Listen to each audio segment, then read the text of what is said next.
Each time we get a new Pokemon game, we have a new and old features introduced. They range from everything like a feature that allows you to interact with others online to other major features like having a Pokemon show up in the overworld, right? There are different features within Pokemon. So today I thought we would talk about specifically the features in Pokemon games that you forgot about and that we need to have back. Also, our last video hit 1,000 likes. So you guys can expect a part 2 to that video very soon. And also, let's hit 1,000 likes on this video and you can expect a part 2 on this video as well. One of the first features that most people would probably love to see return has to be one of the most obvious one.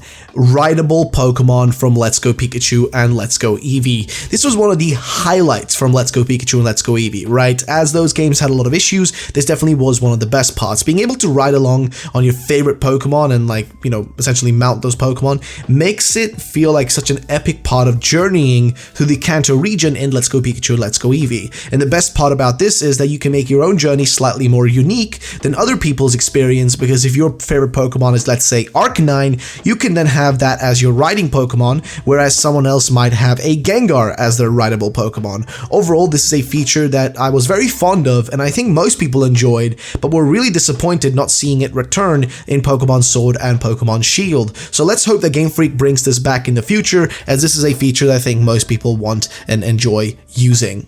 The PSS, also known as the Player Search System, was one of the hands-down best systems in Pokemon. It was used for finding friends and people to battle, and was very intuitive and far better than the current system that we have within Generation 8. See, the PSS worked fluidly and wasn't too difficult for most people to grasp, and again, was loaded with features within it, like Wonder Trade, GTS, O-Powers, as well as so many other things. And the difference between the PSS and the current system we have in Sword and Shield, for example, is that the Sword and Shield one is slightly broken in some areas and sometimes a little bit confusing, whereas the PSS was very intuitive, worked really well, and within the grand scale of things within the 3DS was well operated and worked well online as well, whereas it feels a little bit degraded now with the sort of almost new version of the PSS that we've gotten. It isn't the PSS technically, but it's something within the vein of it. So I would love to see the original PSS return, or something using that kind of structure returning, as I personally enjoy that one. Contests, one of the hands down best and most underutilized features from Pokemon. Now I know most people may not be fans of this feature, but I personally love the contests back in Generation 3's Ruby, Sapphire, and Emerald, as well as some of the Gen 4 games. But being able to do something outside of basic Pokemon gym battles was fun, and it felt like there was more depth in the Pokemon world outside of just the gym battles and the Pokemon League. It sort of showed that people within the regions were more, into other things such as the contests rather than just battling, right? And that made the whole ordeal a lot more interesting, and it made the world feel more lively. Also, having different categories within the competitions themselves made you carefully consider what Pokemon to bring along, and in general, it was a really fun experience. And it was also possible to Wi-Fi battle against friends and other people, with the contest, so you can battle them that way instead of having a normal, Wi-Fi battle. And it was really cool because it added to the spirit of competition by allowing you to show off your best Pokemon against your friend's best Pokemon, or just random people's best Pokemon. And it was just a unique feature that we'd love to see return in the future. But again, we don't know if that's going to happen, as the feature last showed up in the remakes of Ruby and Sapphire being ORAS, but who knows if we'll see this ever return in the future. We can hope, but we don't know. Roaming legendaries. Now sure, some people may find this feature to have been a frustration in the past, but I sort of always enjoyed it. And when it comes to like the old Pokemon games from like Generation 3, you did have like roaming caves, for example, for Kyogre and Groudon, like literal actual structures, and those featured a whole cave that would move around the Hoenn region, and then you of course could enter it and go catch yourself a Kyogre or Groudon. And we can of course not forget Generation 2's roaming legendary beasts, who would run across Johto, and your job was to find them and catch them before they ran away from you, making the capture of them a bit of a special challenge in itself and a lot harder than just a normal legendary. However, imagine if we had a roaming legendary in Pokemon Sword and Shield. Imagine while you casually ride your bike through the wild area, and all of a sudden in the distance you see a legendary Pokemon causing a small storm perhaps to happen, or maybe something else, maybe sunlight comes through, I don't know, whatever. But you take the opportunity to head towards it as fast as possible, and you try to battle it and catch it. Now imagine that within like a newer Pokemon game with something like the wild area with more freedom, you know, and you can just run around and try to catch this, you know, legendary Pokemon. It would honestly make the feeling of it being a legendary far cooler in my mind. So I don't know, what do you guys think about that? I think roaming legendaries are something we definitely, you know, need to see return. And if we could get something like similar to what we had with Groudon Kyogre back in the day, where, you know, you had the roaming or like, you know, moving caves, that could be pretty cool as well. Like imagine actually having a cave off of the coast of like Galar, and that kind of cave just kind of came out of the ocean, and within it you can find Lugia. Like to me, that would be really cool. VS Seeker. So the Versus Seeker, whatever you want to call it, yeah, it's a thing that I want back. Sure, it is a pretty minor feature in general, like it is not that major in the grand scale of things within Pokemon, but I think it's a necessary feature that we need, right? So the VS Seeker basically allows you, or allowed you rather, to rebattle players,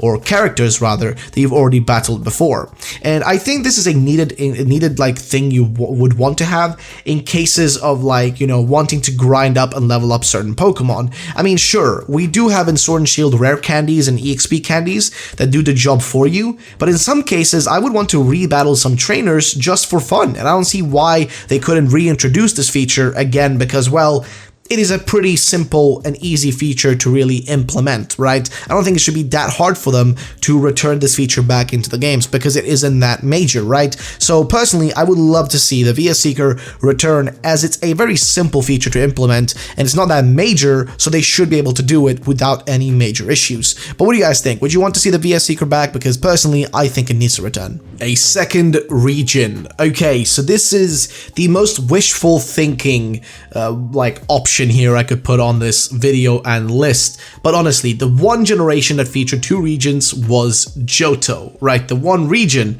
that featured 2 regions, well, was Johto, right?